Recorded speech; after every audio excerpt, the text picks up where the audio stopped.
ayaklarda yürüp dursun. Atım daim külüp yürüsün, ayaklarda yürüp dursun.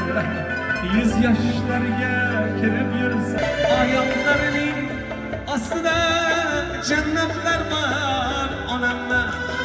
Ayaklarının aslında cennetler var otamma. Anam daim külüp yürüsün, ayaklarda rahmet yürüsün.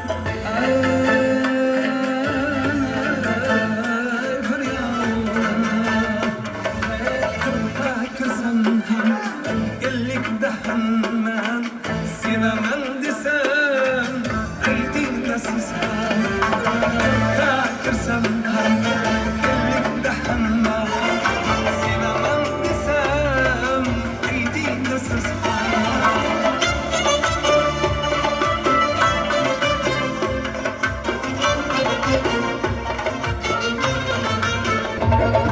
Canı derde gelmesin diye